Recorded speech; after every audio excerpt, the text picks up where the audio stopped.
챕터 1 행복했던 시절과 어머니의 죽음. 안녕하세요, 여러분. 저는 박순자예요. 올해 73세가 되었답니다. 지금 제가 있는 곳은 경기도 수원에 있는 제 집 부엌이에요. 방금 막 시루에서 꺼낸 쑥인 절미가 따끈따끈하게 식고 있어요. 이 쑥 향기가 온 집안을 가득 채우면 옛날 어머니 생각이 절로 나지요. 저는 73세입니다. 이 나이가 되도록 이수원이라는 곳에서 태어나 자라고 또 늙어가고 있어요. 기쁜 일도 많았고 슬픈 일도 많았습니다. 하지만 지금 이렇게 떡을 빚으며 살 수 있다는 것, 그것만으로도 참 감사하지요. 매주 토요일마다 이렇게 떡을 만들어요. 새벽 5시에 일어나 불을 지피고 쌀을 씻고 시루에 물을 올립니다. 팔방 시장에 가져가서 팔 떡드리거든요. 큰 돈은 아니지만 제 손으로 만든 것을 누군가 맛있게 드신다는 것, 그것이 저에게는 큰 기쁨이랍니다. 하지만 오늘은 떡 이야기가 아니에요. 오늘은 제가 오랫동안 가슴 깊이 묻어두었던 이야기를 꺼내려 합니다. 아주 아픈 기억이지요. 하지만 지금 이 순간에도 어딘가에서 저와 같은 아픔을 겪고 계실 분이 있다면 그분께 힘이 되고 싶어서 용기를 냅니다. 저는 1952년에 태어났어요. 625 전쟁이 끝난 지 얼마 안 된 해였지요. 이수원에서 태어났습니다. 아버지 박철수는 자동차 정비소를 하셨어요. 손에 기름때가 묻어도 늘 웃으며 집에 들어오시던 분이셨답니다.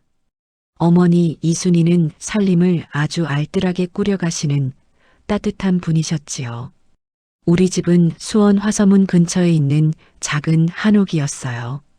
방이 2칸, 부엌이 1칸, 마당에는 우물이 있었습니다. 마당 한쪽에는 어머니가 가꾸신 텃밭이 있었지요. 상추, 깻잎, 고추 다 거기서 났어요. 저보다 3살 아래 남동생 민수가 있었습니다. 장난꾸러기였어요.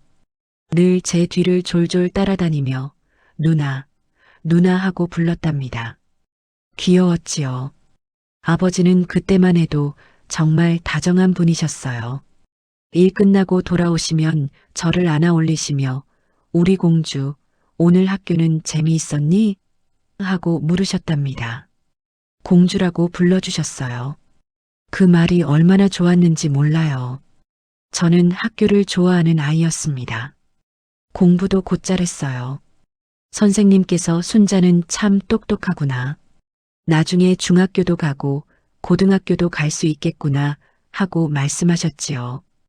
어머니는 기뻐하셨지만 아버지는 여자애가 그렇게까지 공부할 필요 있나 하고 웃으셨어요. 하지만 그때는 농담처럼 하시는 말씀이었습니다. 나중처럼 무섭지 않았어요. 학교 끝나고 돌아오면 어머니가 해주시는 점심을 먹었습니다. 된장찌개에 보리밥, 텃밭에서 딴 상추에 된장 발라 먹는 맛이 정말 좋았어요. 그리고 어머니 일을 도왔지요. 빨래를 개고 마당을 쓸고 저녁 준비를 거들었습니다. 하지만 놀 시간도 충분했어요. 동네 친구 경수와 자주 놀았습니다. 경수는 저와 같은 해에 태어난 남자아이였어요. 삼집 건너에 살았지요. 골목에서 숨바꼭질도 하고 땅 따먹기도 하고 그렇게 놀았답니다. 일요일에는 온 가족이 수원천에 놀러 갔어요. 아버지가 자전거에 저를 뒤에 태우고 어머니는 민수를 안고 걸어가셨습니다. 수원천에서 물놀이도 하고 어머니가 싸온 김밥을 먹었어요. 햇살이 따뜻했고 물소리가 좋았습니다. 행복했어요. 그렇게 저는 자랐습니다. 초등학교를 졸업하고 중학교에 들어갔어요. 여자아이가 중학교 가는 것도 흔하지 않던 시절이었지요. 아버지가 허락해 주셔서 갈 수 있었습니다. 중학교를 졸업하고 또 고등학교에 갔어요. 1970년 제가 18세가 되던 해였습니다. 고등학교를 졸업하고 저는 수원 시내에 있는 작은 양복점에 취직했어요. 양재 기술을 배우는 일이었습니다. 옷을 만드는 일이 저는 재미있었어요. 천을 자르고 바느질하고 단추를 달고 그렇게 하나하나 옷이 완성되는 과정이 신기했습니다. 제 손으로 번 첫 월급을 받았을 때 얼마나 기뻤는지 몰라요. 어머니께 드렸더니 어머니가 제 손을 꼭 잡으시며 우리 순자 이제 다 컸구나 하고 말씀하셨어요. 눈물이 글썽거리셨답니다. 저는 그때 꿈이 있었어요. 돈을 모아서 양재 기술을 더 배우고 언젠가는 제 가게를 여는 것이었습니다. 어머니도 응원해 주셨지요. 그래, 순자야. 내가 하고 싶은 일하며 살아라 하고 말씀하셨어요. 하지만 1970년 6월 모든 것이 바뀌었습니다. 어머니가 갑자기 아프기 시작하셨어요. 배가 아프다고 하셨습니다. 밥을 드시지 못하셨어요. 얼굴이 점점 누렇게 변했습니다. 처음에는 체했나 보다 했어요. 하지만 계속 안 좋아지셨지요. 아버지가 어머니를 병원에 모시고 갔습니다. 검사를 받으셨어요. 그리고 며칠 후 의사 선생님이 아버지를 따로 부르셨습니다. 저도 함께 들어갔어요. 의사 선생님이 말씀하셨습니다. 췌장에 암이 있습니다. 많이 진행되었습니다. 수술을 해도 완치는 어렵습니다. 그 말을 듣는 순간 세상이 무너지는 것 같았어요. 아버지는 아무 말도 못하시고 의자를 꽉 붙잡으셨습니다. 저는 그 자리에서 울음이 터져버렸어요. 어머니는 병원에 입원하셨다가 다시 집으로 오셨습니다. 의사 선생님이 말씀하시기를 병원에서 할 수 있는 일이 별로 없다고 하셨거든요. 그냥 편하게 집에서 지내시는 게 낫다고 하셨어요. 저는 양복점 일을 그만두고 어머니를 돌봤습니다. 하루 종일 어머니 곁에 있었어요. 물을 드리고 약을 드리고 손을 잡아드렸습니다. 어머니는 점점 말라가셨어요. 그렇게 아름답고 건강하셨던 분이 눈에 띄게 약해지셨습니다. 아버지는 그 시간 동안 말이 없어지셨어요. 낮에는 정비소에 가셔서 일하시고 밤에는 어머니 침대 옆 의자에 앉아 계셨습니다. 그냥 멍하니 앉아 계셨어요.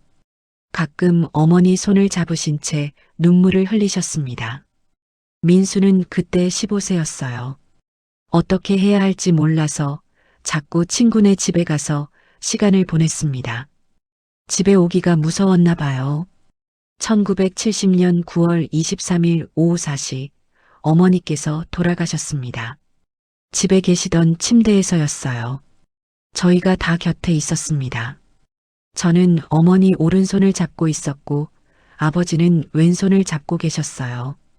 민수는 발치에 서 있었고요. 어머니가 저희를 한 명씩 보셨어요.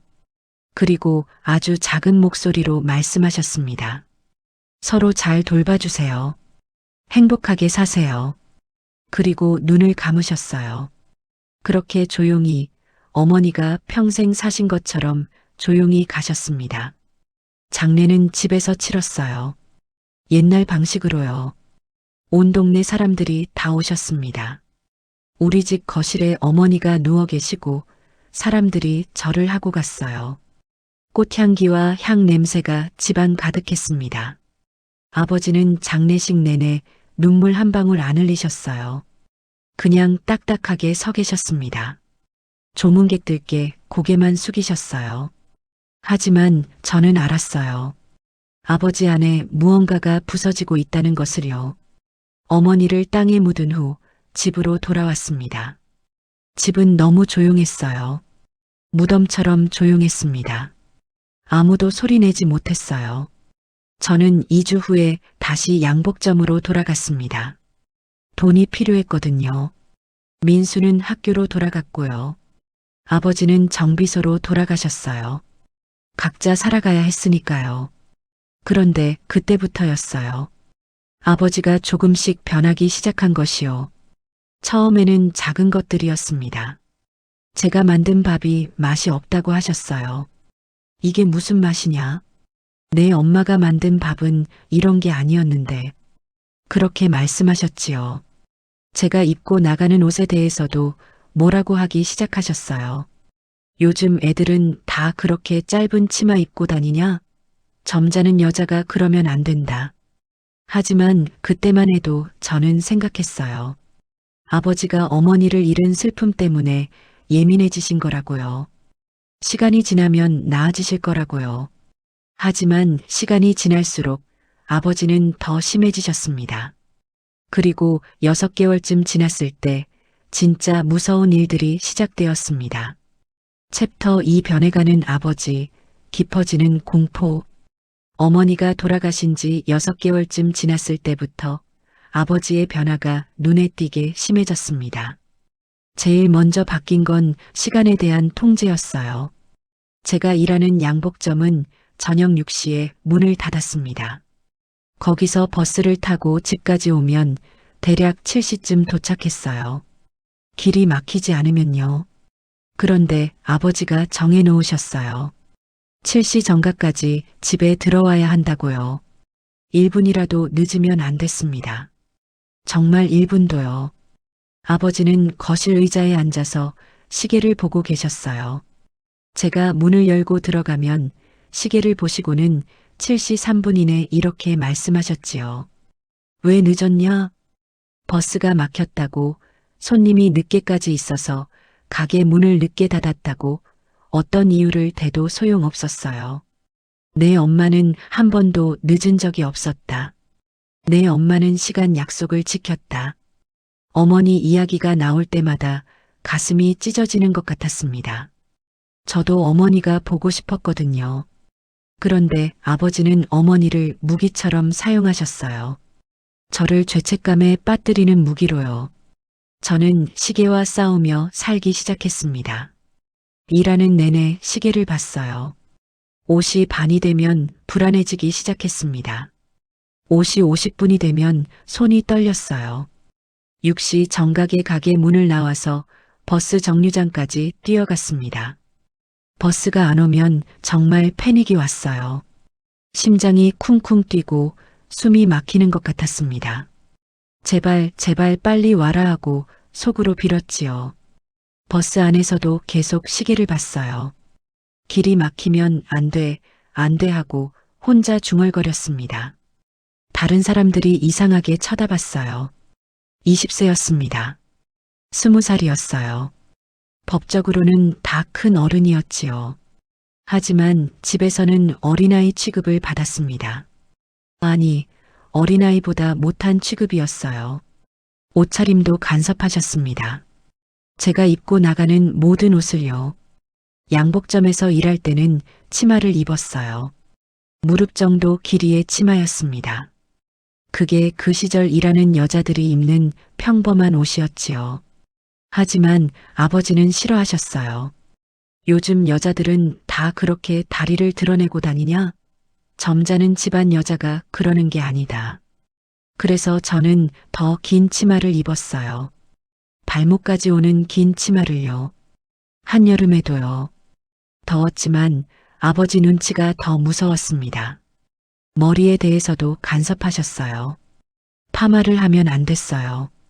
화장도 하면 안 됐습니다. 한 번은 입술이 너무 건조해서 아주 연한 핑크색 립스틱을 살짝 발랐어요. 정말 살짝이었습니다. 거의 티도 안 날 정도로요. 그런데 아버지가 보시더니 벌떡 일어나서 제 턱을 확 잡으셨어요. 그게 뭐냐? 그 더러운 거 당장 지워. 저는 너무 놀라서 그 자리에서 손으로 입술을 문질렀습니다. 손가락에 립스틱이 묻었어요. 길거리 여자들이나 하는 짓이다. 우리 집안 딸이 그러면 안 된다. 저는 화장실로 뛰어가서 비누로 입술을 박박 문질렀어요. 입술이 따갑고 빨개졌지만 완전히 지울 때까지 문질렀습니다. 친구들도 못 만나게 하셨어요. 어릴 적 친구 경수, 엄마, 장미숙, 아주머니 집에 가려고 했어요. 인사도 드릴 겸 차 한잔 하려고요. 하지만 아버지가 말씀하셨어요. 여자가 밖에 돌아다니면 안 된다. 집에 있어. 아버지, 저 그냥 이웃집에 잠깐 다녀올게요. 안 된다고 했다. 말귀를 못 알아듣나? 그 목소리가 너무 무서워서 저는 더 이상 말을 못했습니다. 양복점 동료들이 가끔 퇴근 후에 같이 떡볶이나 먹자고 했어요. 하지만 저는 한 번도 갈 수 없었습니다. 7시까지 집에 와야 했으니까요. 생일 파티에 초대받아도 못 갔어요. 모임이 있어도 못 갔습니다. 저는 점점 고립되어 갔어요. 일집, 일집. 그것만 반복했습니다. 사람들과 이야기할 기회가 없었어요. 웃을 일도 없었지요. 저는 점점 말이 없어졌습니다. 양복점 사장님이 한번 물어보셨어요. 순자야, 요즘 왜 그렇게 우울해 보이니? 무슨 일 있니? 저는 고개를 저었습니다. 아니에요. 괜찮아요. 뭐라고 말해야 할지 몰랐거든요. 우리 아버지가 저를 감시한다고, 시간을 통제한다고, 그런 말을 어떻게 해요. 부끄러웠어요. 그리고 한편으로는 생각했어요. 이게 정상인가? 다른 집도 다 이런가? 하고요. 1970년대 한국이었어요. 아버지가 딸을 엄하게 키우는 것, 그게 이상한 일은 아니었지요. 효도를 중요하게 여기던 시절이었고요.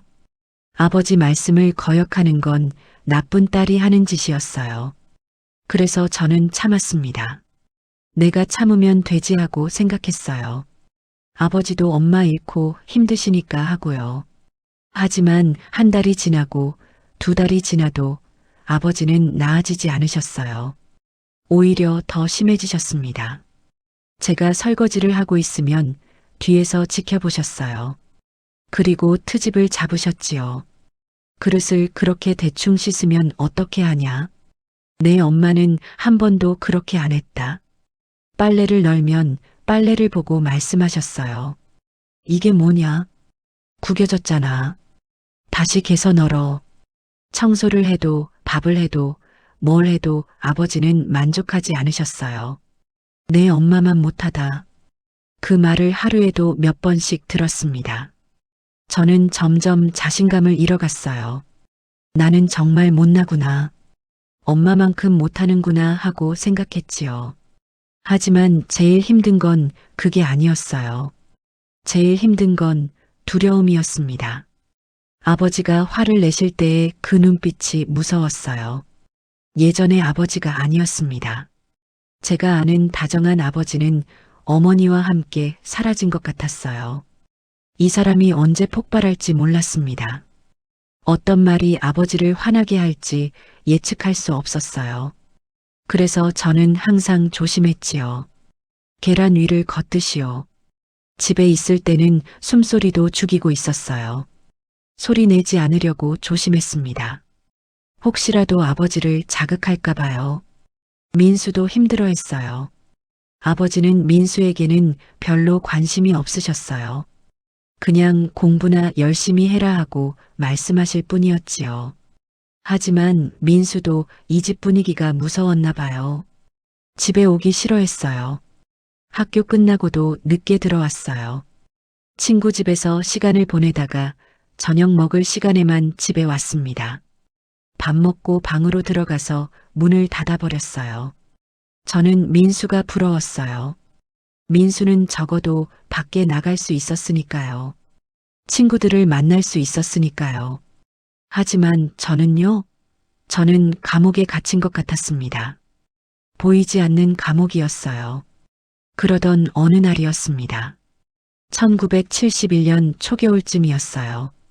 저는 한계에 다다랐습니다. 더 이상 혼자서는 견딜 수 없다고 느꼈어요. 그래서 용기를 냈어요. 장미숙 아주머니한테 가기로 했습니다. 토요일 오전이었어요. 아버지가 정비소에 나가신 사이에 저는 아주머니 댁으로 갔습니다. 심장이 두근두근 뛰었어요. 아버지가 아시면 어떡하지 하는 생각이 들었지만 그래도 갔습니다. 초인종을 눌렀어요. 아주머니가 나오셨습니다. 아이고 순자야. 얼마만이니? 들어와, 들어와. 아주머니 집 부엌은 따뜻했어요. 커피 끓이는 냄새가 났습니다. 아주머니가 커피를 내려주시고 저를 물끄러미 보셨어요. 순자야, 너 많이 야위었구나. 무슨 일 있니? 그 따뜻한 목소리를 들으니까 눈물이 핑 돌았어요. 말을 하려고 입을 열었습니다. 아주머니, 저희 아버지가. 그런데 그 순간 아버지 목소리가 머릿속에 들렸어요. 밖에 나가서 집안 이야기하면 안 된다. 남들이 뭐라고 하겠냐. 창피한 줄 알아라. 그 목소리가 너무 생생해서 저는 말을 멈췄습니다. 아버지가 어떻게 하셨는데? 아주머니가 물으셨어요. 걱정하는 눈빛이었습니다. 하지만 저는 말할 수 없었어요. 두려웠거든요. 만약에 아주머니가 우리 아버지한테 말씀하시면 어떡하지? 만약에 동네에 소문이 나면? 만약에 아버지가 알게 되면? 그 만약에들이 저를 짓눌렀어요. 저는 거짓말을 했습니다.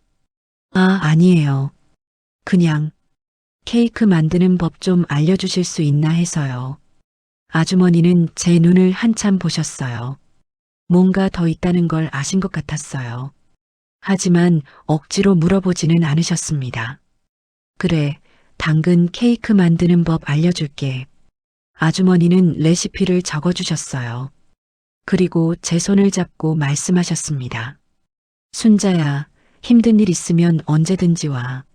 아주머니한테 말해. 알았지? 저는 고개를 끄덕였어요. 하지만 속으로는 생각했습니다. 말할 수 없어요. 말하면 더 무서운 일이 생길 거예요. 그날 집에 돌아와서 저는 제 방에 누워 천장을 봤습니다. 그리고 깨달았어요. 나는 완전히 혼자구나. 도와달라고 말할 수 없다면 나는 혼자서 이걸 견뎌야 하는구나. 그날부터 저는 더 조용해졌습니다. 더 작아졌어요. 숨죽이며 살았습니다. 1971년 겨울이 지나고 1972년 봄이 왔습니다. 제가 20세가 되던 해였어요. 그리고 3월의 어느 목요일 저녁, 제 인생에서 가장 무서운 일이 일어났습니다. 챕터 3 그날 밤 욕실에서 1972년 3월 16일 목요일. 그날을 저는 평생 잊지 못합니다. 그날 아침은 평범했어요.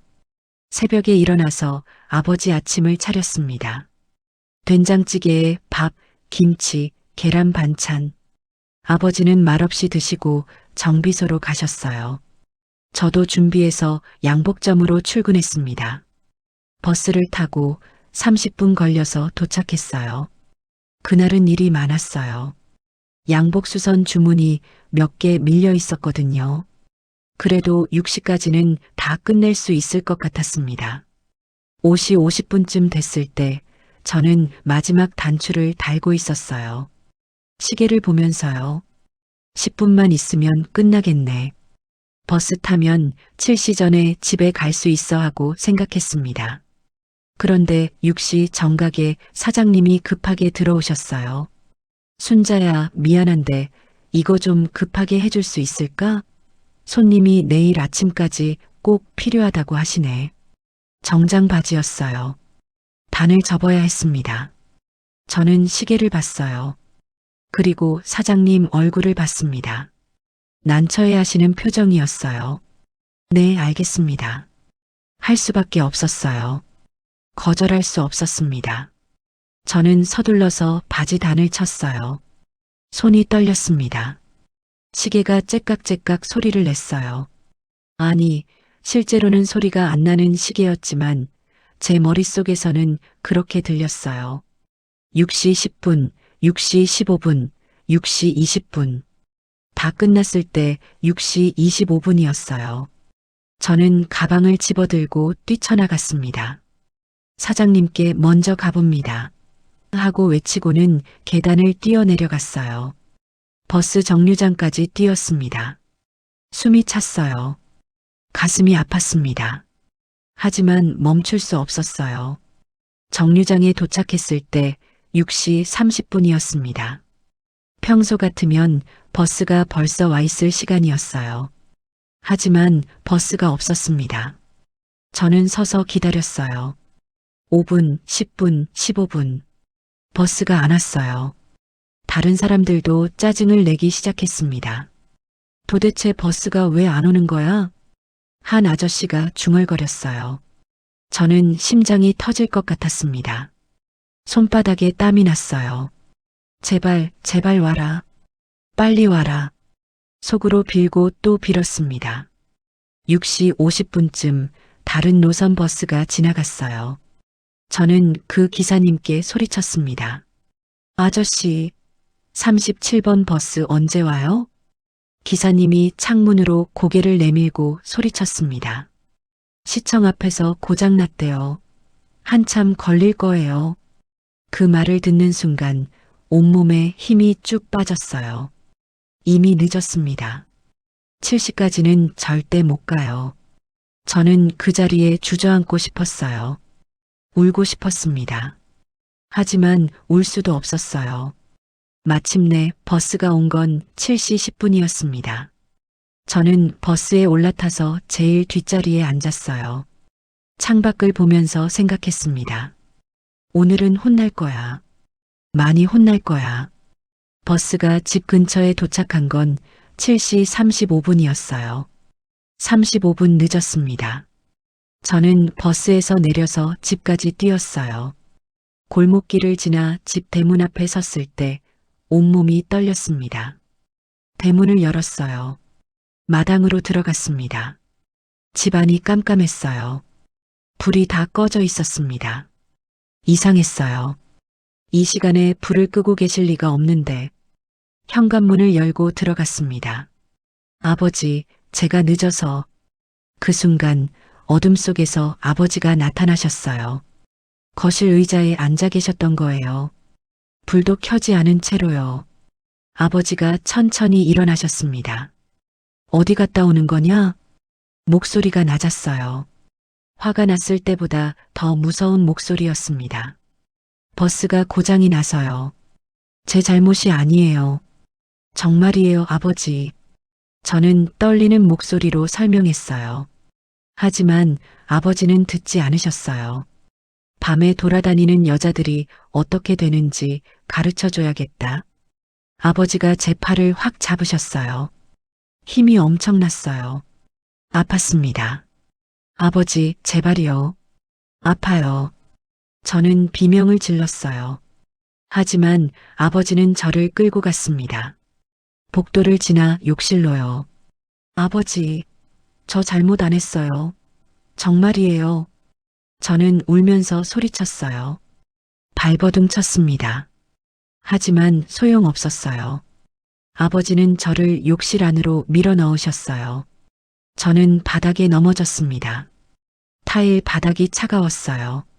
아버지가 문을 닫으셨어요. 그리고 저를 내려다보셨습니다. 그때 아버지 눈을 봤어요. 그건 제가 아는 아버지의 눈이 아니었습니다. 차갑고 무섭고 낯선 눈이었어요. 너는 단속을 받아야 한다. 밖에서 뭘 하고 다니는지 누가 아냐? 아버지, 저 아무것도 안 했어요. 일만 하고 집에 왔어요. 거짓말하지 마라. 아버지가 소리를 지르셨어요. 그리고 허리띠를 푸셨습니다. 그 순간 저는 알았어요. 무슨 일이 일어날지를요. 아버지, 제발이요. 저 딸이에요. 엄마가 보고 계세요. 저는 애원했어요. 바닥에 엎드려서요.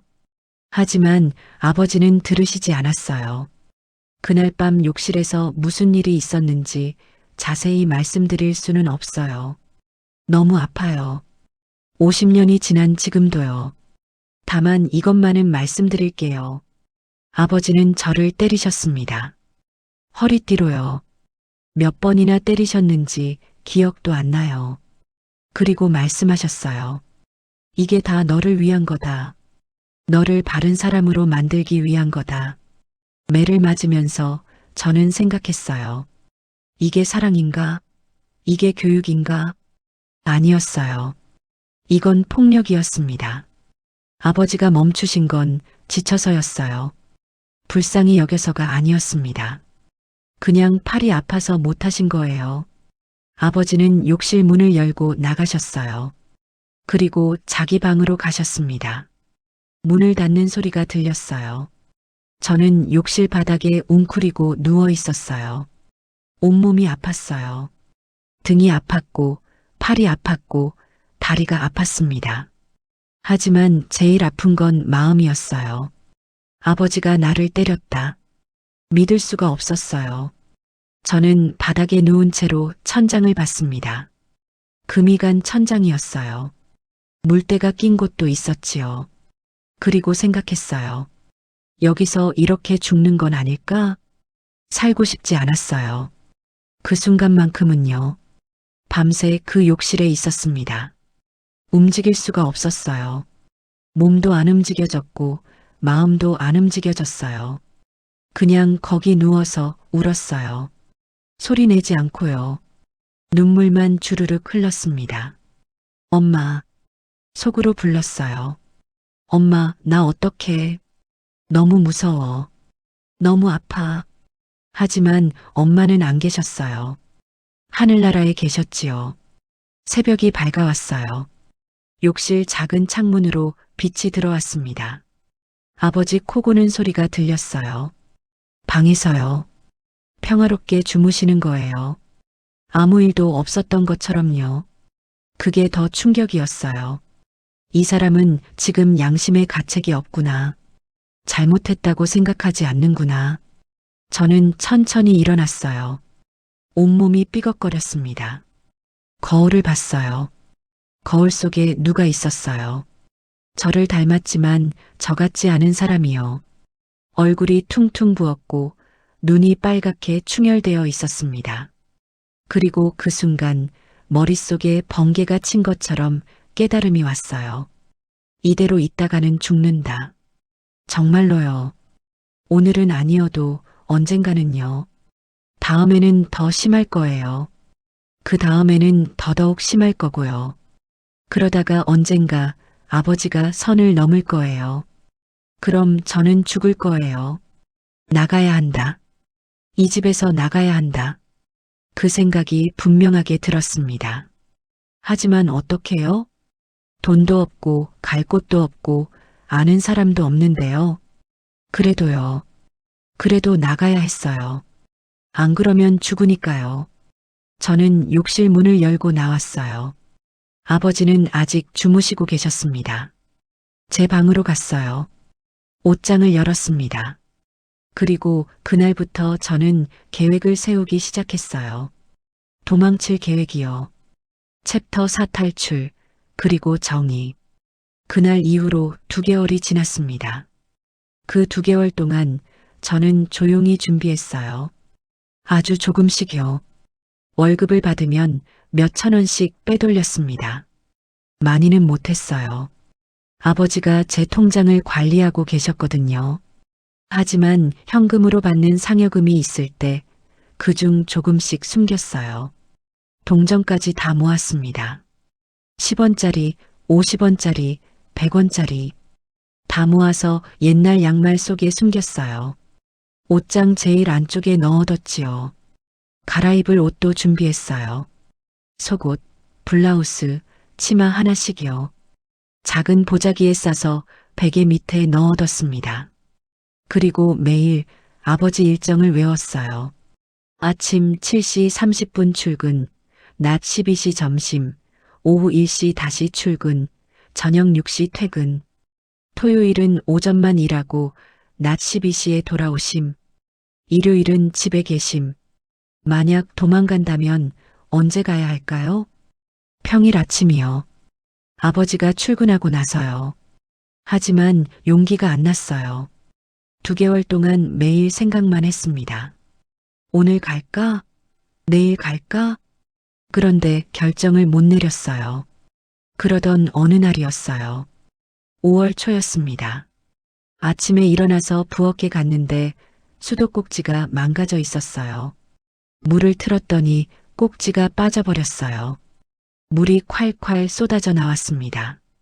아, 저는 당황해서 수도를 잠그려고 했어요. 하지만 밸브가 녹슬어서 잘 안 돌아갔어요. 물이 계속 나왔습니다. 바닥이 다 젖었어요. 10분쯤 씨름한 끝에 겨우 메인 밸브를 잠갔습니다. 하지만 이미 부엌은 물바다였어요. 저는 그 물바다를 보면서 생각했어요. 아버지가 보시면 화내실 거야. 내 잘못이 아닌데도요. 그리고 그 순간 무언가가 툭 끊어지는 느낌이 들었어요. 그래, 오늘이다.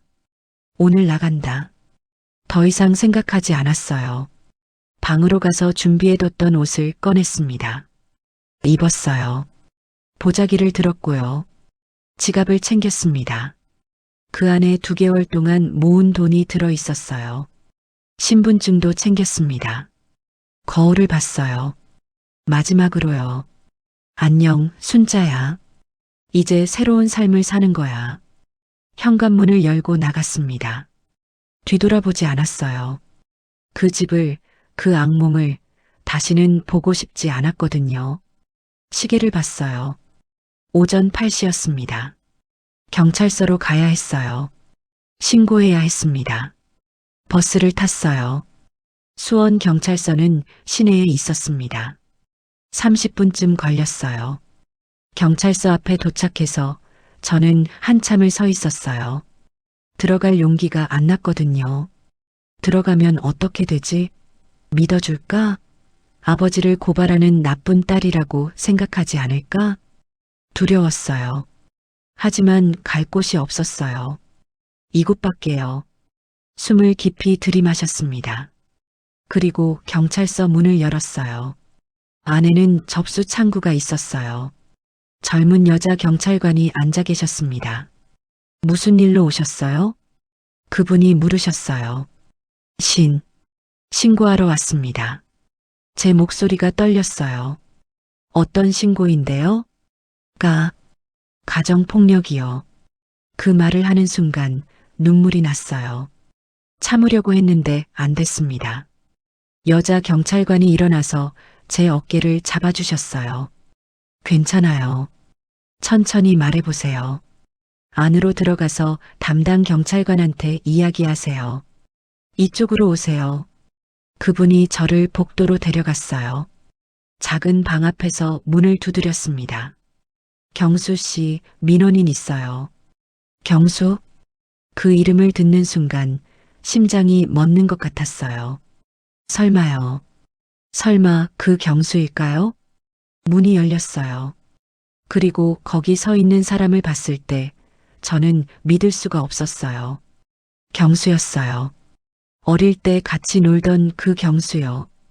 이제 다 큰 청년이 되어 있었어요. 경찰 제복을 입고요. 경수도 저를 봤어요. 눈이 커졌습니다. 순자야? 박순자? 경수야. 너 여기서 일해? 응. 작년에 경찰이 됐어. 그런데 너 왜 여기 왔어? 무슨 일이야? 그리고 제 얼굴을 자세히 보더니 표정이 심각해졌어요. 순자야, 너 울었니? 무슨 일 있어? 저는 더 이상 참을 수 없었어요. 그 자리에서 와락 울음을 터뜨렸습니다. 경수가 저를 방 안으로 데리고 들어갔어요. 의자에 앉혔습니다. 순자야, 진정하고 천천히 말해봐. 무슨 일이야? 저는 떨리는 목소리로 말했어요. 우리 아버지가 나를 때렸어. 많이 때렸어. 무서워, 경수야. 너무 무서워. 경수의 얼굴이 굳어졌어요. 박 사장님이 내 아버지가 너를? 응. 엄마 돌아가신 후로 완전히 다른 사람이 됐어. 나를 감시하고 통제하고 그러다가 지난번에 저는 그날 밤 이야기를 했어요. 다 했습니다. 경수는 주먹을 꽉 쥐고 들었어요. 턱에 힘이 잔뜩 들어가 있었습니다. 순자야, 나 믿어. 너 절대 거짓말 안 하잖아. 너 그런 애 아니잖아. 그 말을 듣는 순간 힘이 쭉 빠졌어요. 안도감이 왔어요. 믿어주는구나. 믿어주네. 지금부터 신고 접수할게. 그리고 우리 아저씨 집에 가서 체포할 거야. 오늘 당장. 하지만 아버지가 화내실 거야. 더 무서운 일이. 순자야, 이제 괜찮아. 법이 널 보호할 거야. 내가 보호할게. 경수가 제 손을 잡아주었어요. 그 따뜻한 손을 느끼면서 저는 처음으로 안전하다고 느꼈습니다. 경수는 진술서를 작성했어요. 제가 말한 걸 다 적었습니다. 그리고 사진도 찍었어요. 몸에 난 상처들을요. 부끄러웠지만 해야 했어요. 1시간쯤 지나서 경수와 다른 경찰관 한 분이 일어났어요. 순자야, 우리 지금 내 집에 갈 거야. 너도 같이 가야 해. 괜찮겠어? 저는 고개를 끄덕였어요. 무서웠지만 해야 했어요. 경찰차를 타고 우리 집으로 갔습니다. 집 앞에 도착했을 때 아버지 트럭이 서 있었어요. 집에 오셨구나. 부엌 물 때문에 일찍 오신 거야. 경수가 먼저 내렸어요. 그리고 우리 집 대문을 두드렸습니다. 경찰입니다. 문 열어주세요. 잠시 후 아버지가 문을 여셨어요. 그리고 경찰차를 보시더니 뒷좌석에 앉은 저를 보셨습니다. 아버지 얼굴이 빨개졌어요. 화가 나신 거예요. 이게 무슨 짓이냐? 박철수 씨 맞으십니까? 경수가 물었어요. 아주 공식적인 말투로요. 맞다.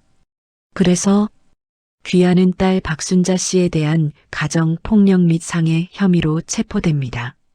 묵비권을 행사할 수 있으며 경수가 수갑을 꺼냈어요. 아버지가 소리쳤습니다. 뭐, 이게 무슨 개소리야. 내 딸 내가 훈육한 게 죄냐? 훈육과 폭력은 다릅니다. 손 내밀어 주십시오. 경수가 차분하게 말했어요. 아버지는 저항하셨어요.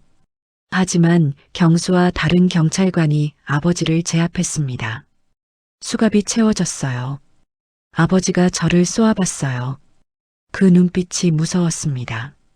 하지만 저는 더 이상 도망가지 않았어요. 똑바로 봤습니다. 이제 끝이에요, 아버지. 이제 당신은 저를 못 건드려요. 아버지는 경찰차에 실렸어요. 이웃들이 나와서 구경했습니다. 장미숙 아주머니도 계셨어요. 놀란 표정으로요. 경찰차가 출발했어요. 저는 차 안에서 눈을 감았습니다. 그리고 숨을 쉬었어요. 깊게요. 이제 자유다. 챕터 5 새로운 삶, 떡을 빚으며. 아버지는 재판을 받았습니다. 증거가 명확했어요. 제 몸의 상처, 제 진술, 경수의 보고서, 다 있었지요. 6개월 후 판결이 났습니다. 징역 5년이었어요. 많다고 생각하시나요? 저는 적다고 생각했어요. 하지만 그래도 5년이면 충분했습니다. 그 시간 동안 제가 새 삶을 만들 수 있었으니까요. 아버지가 체포되던 그날 경수가 저를 장미숙 아주머니 댁으로 데려다 줬어요. 아주머니가 문을 여시더니 저를 꽉 안아주셨습니다. 아이고, 우리 순자. 엄마나 무서웠니? 이리 와. 이제 여기가 내 집이다. 그 품에서 저는 한참을 울었어요. 그동안 참았던 눈물을 다 쏟아냈습니다. 아주머니 집에서 1년을 살았어요. 그 1년 동안 저는 다시 사람이 되어갔습니다. 아침에 일어나도 무섭지 않았어요. 누가 소리치지 않았거든요. 시계를 봐도 가슴이 두근거리지 않았어요. 늦어도 괜찮았으니까요. 옷을 입을 때도 자유로웠어요. 입고 싶은 걸 입어도 됐어요. 웃을 수 있었습니다. 처음에는 어색했어요. 너무 오래 웃지 않아서요. 하지만 점점 웃음이 나왔어요. 양복점도 계속 다녔습니다. 돈을 모았어요. 언젠가 제 집을 얻기 위해서요. 그리고 1973년 제가 21세 되던 해에 작은 원룸을 얻었습니다. 진짜 제 집이었어요. 아주 작았지만 제 공간이었어요. 그곳에서 저는 혼자 살았습니다. 처음에는 무서웠어요. 혼자 있는 게요. 하지만 익숙해졌지요. 1975년 제가 23세 되던 해였어요. 동네 떡집 앞을 지나가다가 주인 아저씨를 봤습니다. 나이 지긋한 분이셨어요. 혼자 떡을 만들고 계셨지요. 떡 향기가 너무 좋았어요. 쑥떡이었습니다. 어머니가 만들어주시던 그 향기 같았어요. 저는 떡을 샀어요. 그리고 한 입 베어 물었습니다. 눈물이 났어요. 어머니 생각이 나서요. 그 떡집 주인 김영철 씨와 이야기를 나누게 됐어요. 떡이 정말 맛있네요. 고맙습니다. 30년 넘게 만들었어요. 혼자 하세요? 그렇습니다. 아내가 5년 전에 세상을 떠나서요. 그분도 혼자셨어요. 저처럼요. 그렇게 조금씩 친해졌습니다. 떡집에 자주 갔어요. 떡도 사고 이야기도 하고요. 영철 씨는 좋은 분이었어요. 조용하고 다정하고 절대 화를 내지 않으셨지요. 저에게 떡 만드는 법을 가르쳐 주셨어요. 쌀을 씻을 때는 이렇게 해야 해요. 너무 많이 씻으면 영양이 다 빠져요. 반죽을 이길 때는 힘을 줘야 해요.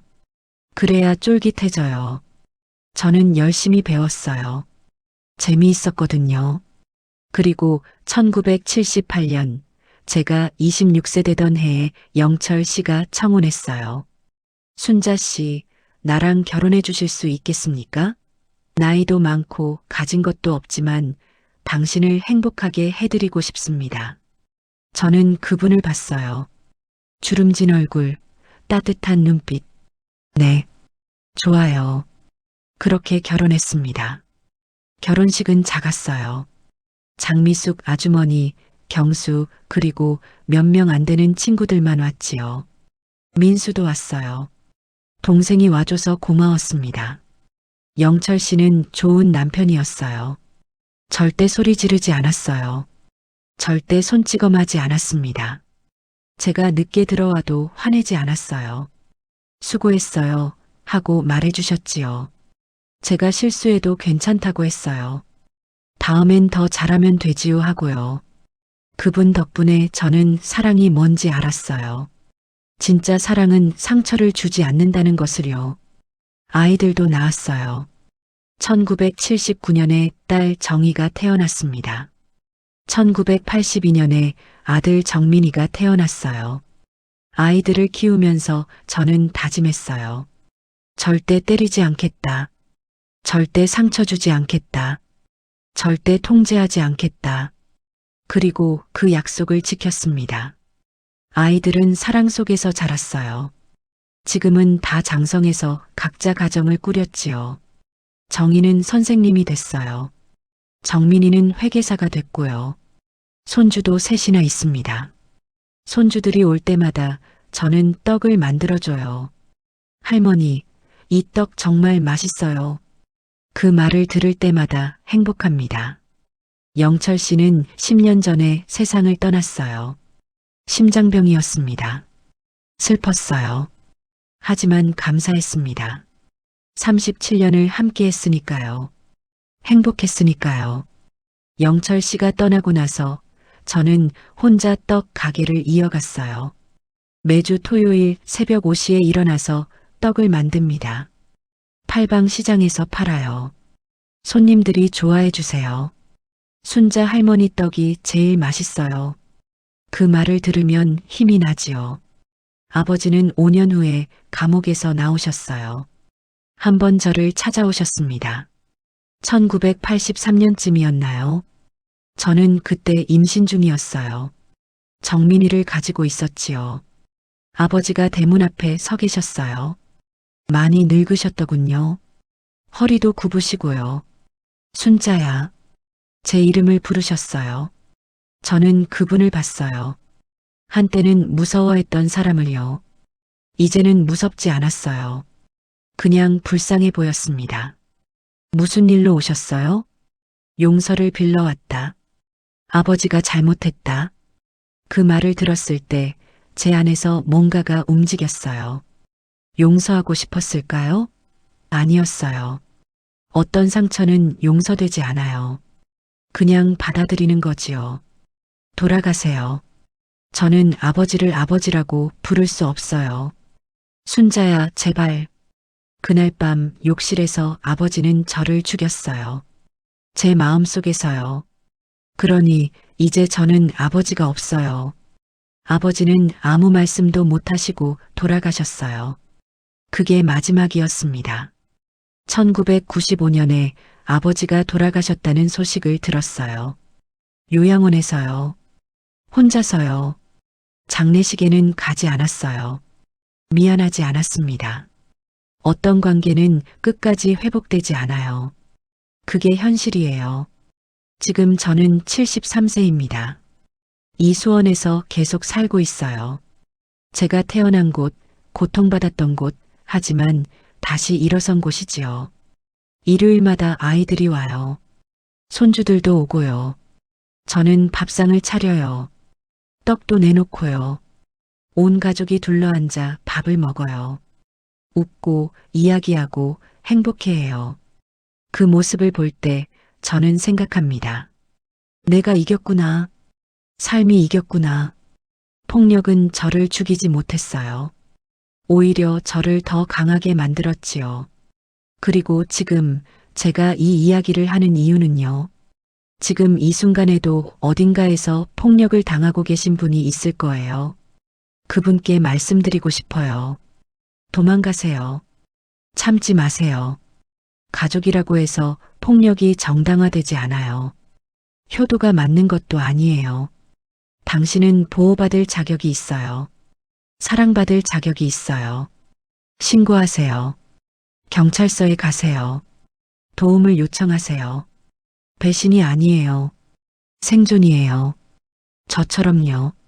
저도 했어요. 당신도 할 수 있어요. 그리고 반드시 새로운 삶이 기다리고 있을 거예요. 저처럼요. 지금 저는 행복해요. 정말로요. 매일 아침 일어나서 감사해요. 살아있어서요. 자유로워서요. 떡을 빚을 때 반죽을 치대면서 생각해요. 이게 내 삶 같다. 반죽도 치대고 눌러지고 모양이 바뀌잖아요. 하지만 결국 아름다운 떡이 되지요. 사람도 그래요. 아무리 힘들어도 아무리 눌려도 다시 일어날 수 있어요. 그리고 아름다운 삶을 만들 수 있습니다. 제가 증명이에요. 여러분, 포기하지 마세요. 반드시 더 좋은 날이 올 거예요. 저처럼요. 감사합니다. 제 이야기를 들어주셔서요. 당신의 삶에도 평화가 있기를 바랍니다. 그리고 기억하세요. 당신은 소중해요. 당신은 가치 있어요. 당신은 사랑받을 자격이 있어요. 꼭요.